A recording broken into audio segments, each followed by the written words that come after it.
Estamos iniciando a série Ele Veio. Estamos no Advento, período de Natal, e hoje queremos falar Ele veio. Ele veio para reconciliar. E o texto que nós escolhemos nesta noite é um texto conhecido do Evangelho de João.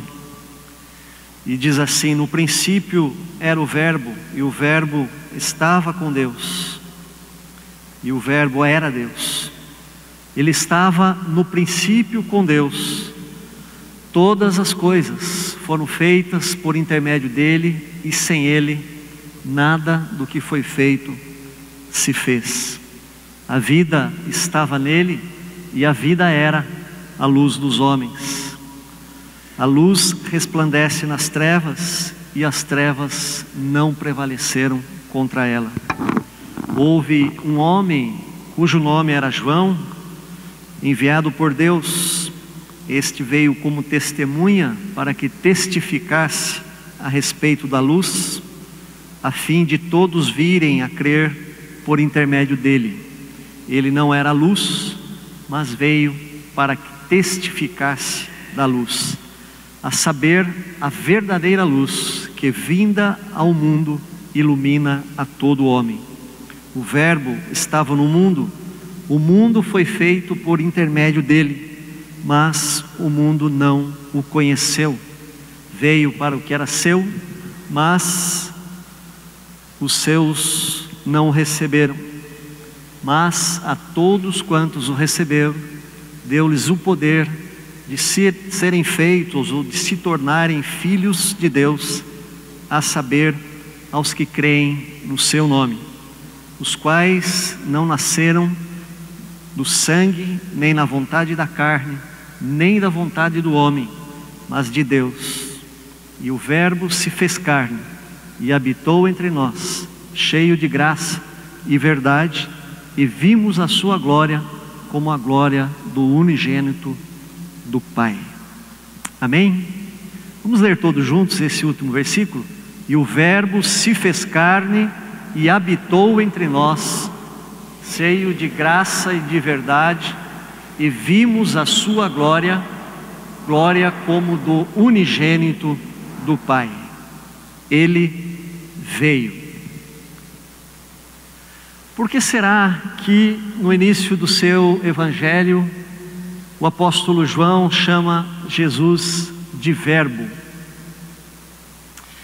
O problema é que nenhuma tradução em português e talvez em qualquer outra língua expresse numa palavra ou num vocábulo o que significa o original do Novo Testamento grego, a palavra logos. É impossível responder o que é logos com apenas um vocábulo. Para nós entendermos o que significa esta palavra logos, nós precisamos conhecer o seu sentido histórico, e nós vamos então a algumas fontes para entendermos o que significa.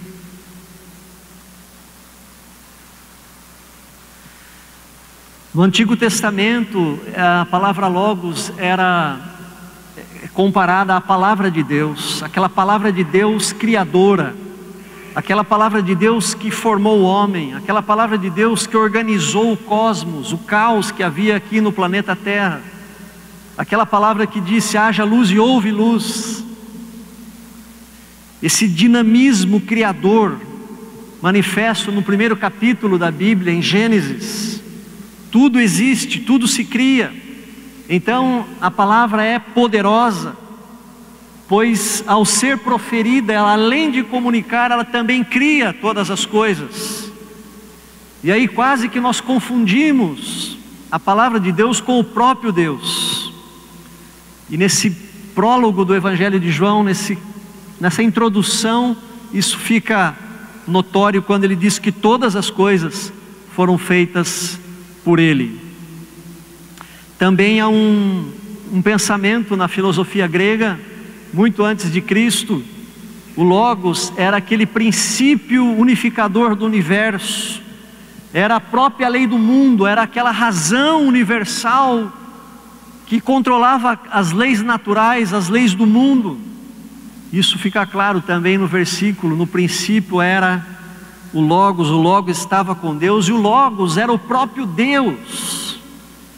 E também na filosofia do Novo Testamento, filosofia judaica do Novo Testamento, eles usavam esse termo para expressar que este Logos era o mediador, era um conceito de um mediador entre um Deus transcendente e o universo.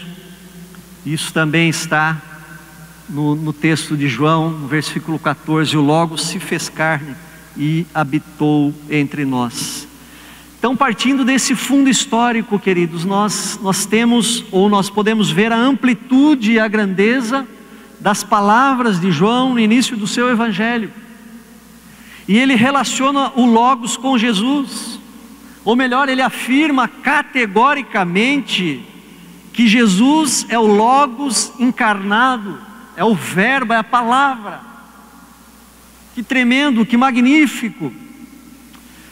Nós vemos o quanto essas palavras de João caíram sobre a sociedade do primeiro século, seja ela judaica, grega ou romana, pois a ideia do Logos era uma espécie de slogan muito espalhado no mundo naquela época de João, de cultura ainda grega.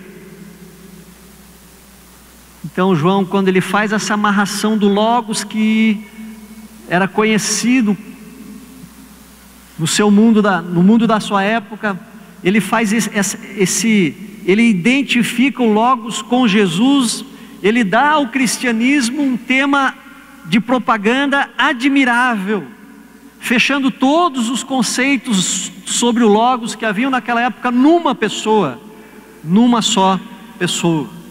O Logos se fez carne, o Logos veio, ele veio ao mundo e ele materializou-se numa pessoa. Mas por que ele veio? Por que ele veio?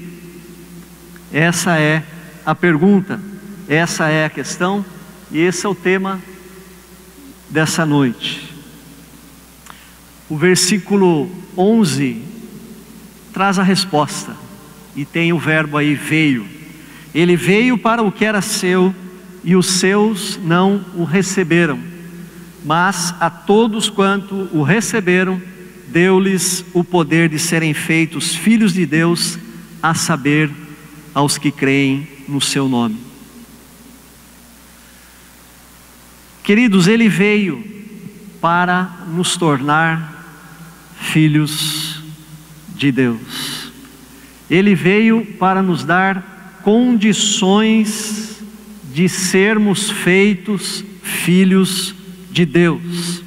Ele veio com este objetivo específico de reconciliar o mundo com Deus, de reconciliar a humanidade com Deus. Ele veio para os seus, ele veio para o povo escolhido, ele veio para as ovelhas perdidas da casa de Israel. Ele ensinou, ele curou, ele pregou em todas as cidades, em todos os povoados, em todas as vilas, em todos os vilarejos, no norte, na Galileia, no sul, na Judéia, no centro, até mesmo na Samaria. Exaustivamente, Jesus trabalhou sem parar. Jesus fez muitíssimos milagres, curou muita gente e expulsou muitos demônios, para que todos esses sinais e maravilhas contribuíssem com um objetivo principal, com um objetivo maior, de reconciliar a humanidade com Deus, para reconciliar você com Deus. Ele veio para reconciliar você com Deus. Hoje é tempo de reconciliação com Deus. E queridos, todos nós precisamos de reconciliação. O texto nos diz no versículo 4, a vida estava nele.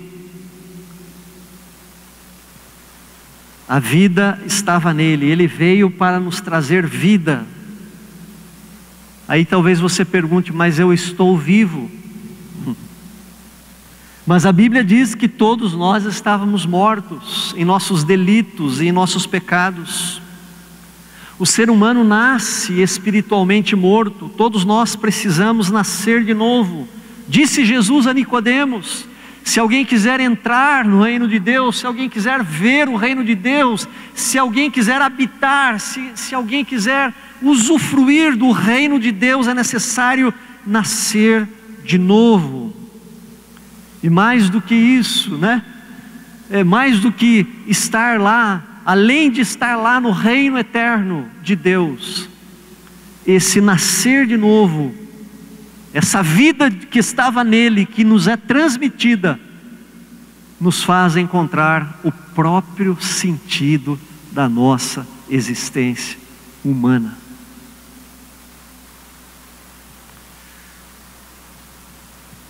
O salmista diz no Salmo 51:5: eu nasci na iniquidade e em pecado me concebeu a minha mãe. Todos pecaram, todos se extraviaram, todos se perderam, diz a Bíblia.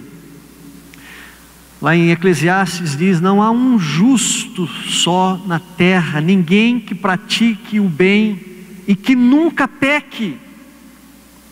Queridos, esta velha criatura, este velho homem, ele precisa ser vencido, ele precisa ser morto, ele precisa ser aniquilado. Sabe o que ele faz conosco?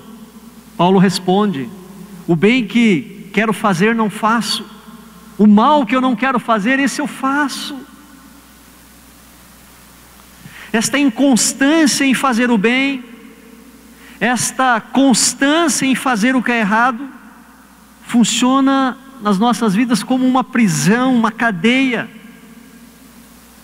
Funciona como uma escravidão para aqueles que ainda não nasceram, não tiveram esta vida que ele veio trazer. Todos aqueles que estão mortos espiritualmente. A Bíblia diz que nós, por nós mesmos, estamos mortos em nossos delitos e pecados. Paulo, falando desta vida sem Cristo, sem o Logos, sem o Verbo, ele diz: miserável homem que sou, quem me libertará do corpo dessa morte? Os mortos espiritualmente não podem conectar-se com Deus, não podem relacionar-se com Deus, não podem tornar-se filhos de Deus, porque não há relacionamento. Deus é Pai daqueles que têm relacionamento com Ele, de filiação, de autoridade, de obediência, de amor. Mas o texto de João diz que a vida estava no Logos, a vida estava em Jesus. É por isso que Ele veio, para nos dar vida, e nos dar a vida espiritual.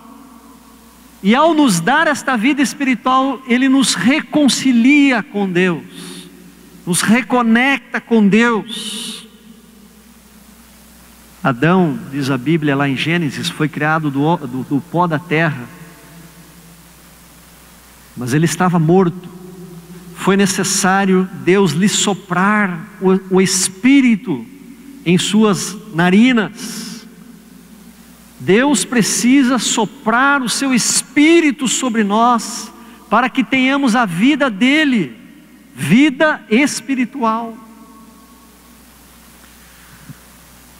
Não pense você que por você estar aqui nesta noite, é uma bênção que você está aqui, como foi falado pela manhã, né? Você tem duas pernas que estão se locomovendo, você tem saúde para sair da sua casa, glória a Deus por isso. Mas não pensa que pelo fato de você estar aqui nesta noite, você está vivo. Não, pode ser que não. Não se iluda pelo fato de você ser jovem, de você ter um dinamismo, ter uma pujança, ter grandes anos pela frente, não pense que você está vivo por isso. Vivos estão todos aqueles que foram reconciliados com Deus por meio de Cristo. Queridos, eu tenho dito que o Evangelho não é apenas uma doutrina, o Evangelho é vida, acima de tudo é vida, porque não basta você saber o Evangelho, não basta você conhecer a palavra de Deus, é necessário, antes de tudo, crer, e esse crer significa receber, e esse receber significa viver. Evangelho é a vida de Cristo em nós. Versículo 13 diz: os quais não nasceram da carne, nem do sangue, nem da vontade do homem, mas da vontade de Deus. Não basta você ter nascido presbiteriano, não basta ser presbiteriano de 5ª geração, não basta ter um sobrenome dos fundadores da nossa denominação, não basta ter nascido evangélico, não basta você ter nascido e vivido e sido criado desde a sua tenra infância na igreja. É necessário nascer através de um toque do alto, do Espírito. Deus está confrontando o nosso coração nesta noite, amado. Nós nos acostumamos a ser presbiterianos, nos acostumamos a frequentar a igreja. Mas a grande questão é: eu já fui vivificado por Cristo? Se essa palavra incomodar o teu coração nesta noite, saiba que está havendo no teu coração um toque do alto, um toque do Espírito. E como diz a Bíblia, se hoje você ouvir a voz do Senhor, não endureça o teu coração, como fez o povo na travessia do deserto.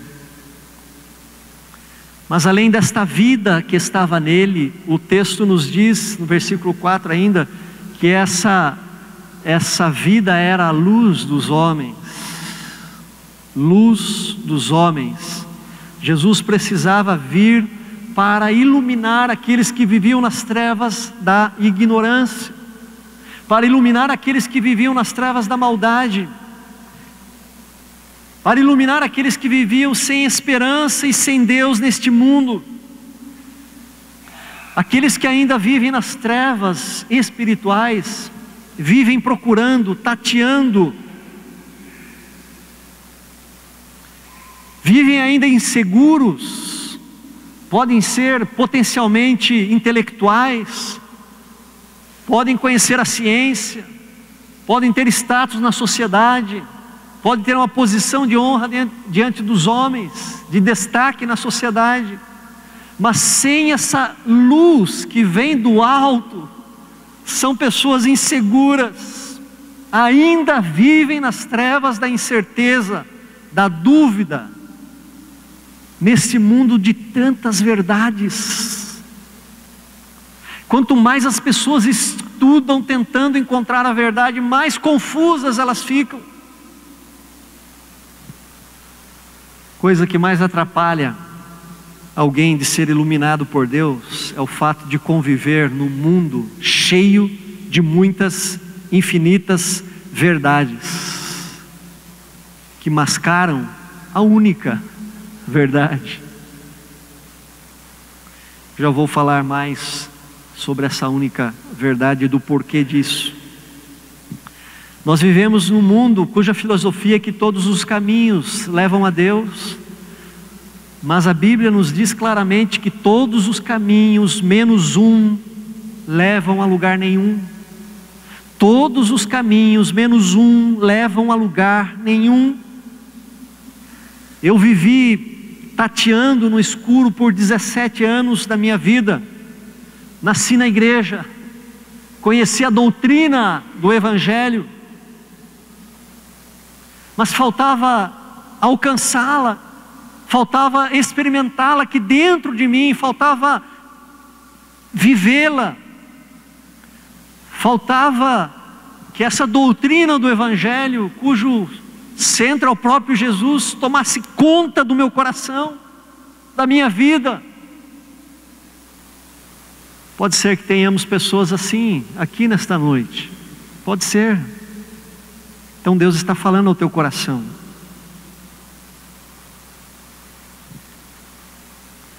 E Deus está nos dizendo também que todos nós podemos experimentar dessa luz que é Jesus, se nesta noite abrirmos o nosso coração para Ele.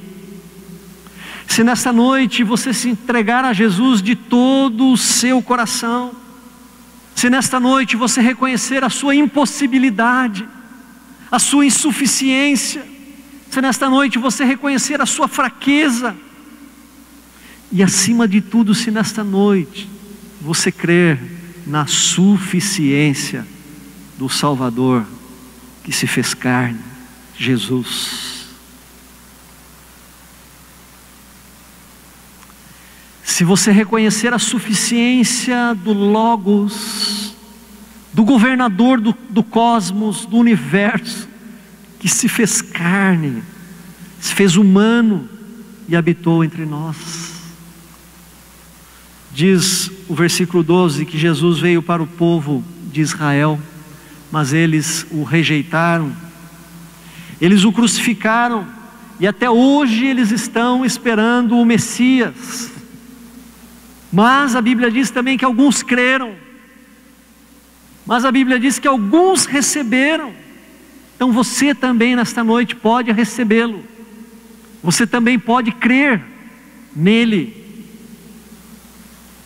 E todos os que o receberam, Jesus lhes deu o poder para se tornarem filhos de Deus. Jesus os transformou de filhos da ira, como diz Paulo, em filhos de Deus. Em filhos do diabo, como diz o apóstolo João, em filhos de Deus. Os que recebem a Cristo como o Messias, como o enviado, como o Salvador, Deus os transporta do império das trevas para o reino do Filho do seu amor. Ele veio para os seus, mas os seus não o receberam. Mas a todos os que o recebem hoje, são reconciliados com Deus por meio da vida de Cristo. São iluminados, encontram o caminho de volta ao Pai. Deixa eu te dizer, todos nós precisamos de Jesus. Todos indistintamente, todos que estão aqui nesta noite, precisam de Jesus. Sem Jesus vivendo em nós, nós estamos separados de Deus pelo pecado. Ele veio para nos reconectar, nos reconciliar com a nossa essência, com a nossa origem, com o nosso Criador, com o nosso Deus.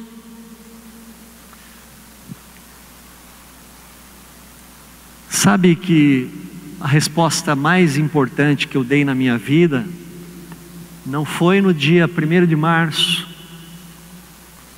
de 1997, quando eu estava no altar,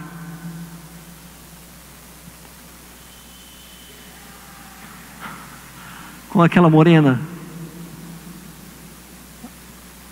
O meu sim para ela, eu tive que dar o sim também, não foi só ela que deu o sim para mim. Mudou completamente a minha vida. Eu vivia na casa da minha mãe. Quando eu disse sim, nós fomos morar na nossa casa. Mudou completamente a minha vida. Mas esse sim não foi o mais importante na minha vida. O sim que eu dei a Deus também no meu chamado pastoral e que demorei para dar resposta.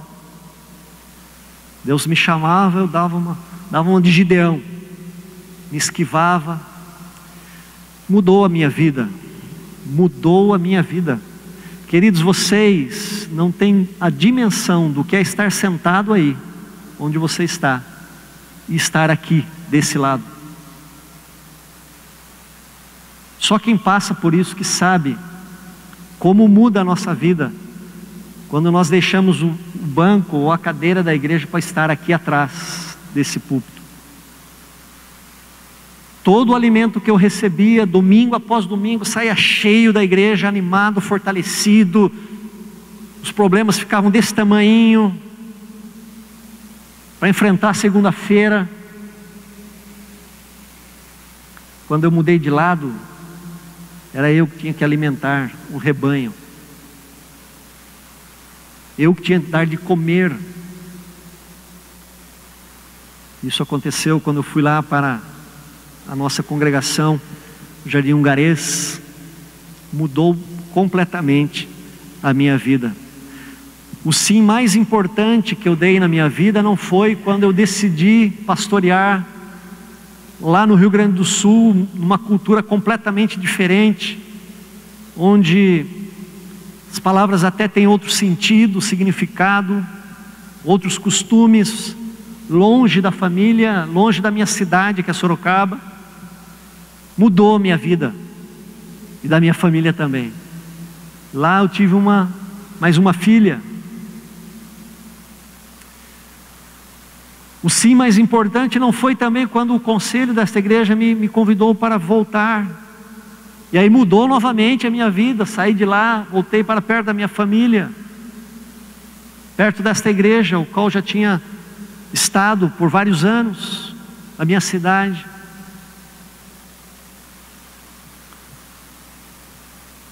O maior sim que eu dei na minha vida foi o sim a Cristo, a Jesus, aos 17 anos. Aos 17 anos. Todo sim que você responder hoje vai acontecer, mas vai passar.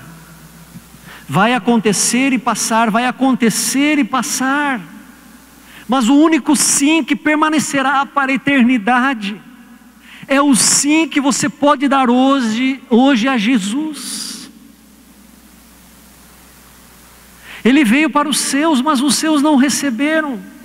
Mas a todos quantos o receberam, deu-lhes o poder de serem feitos filhos, a saber, os que creram nele, como Senhor e Salvador.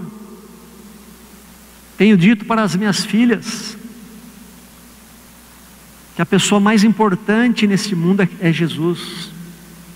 Eu sou importante na vida delas, mas acima de mim é Cristo. A Egli também, nascida e criada na igreja, filha de pastor. Num dos acampamentos que a gente fazia,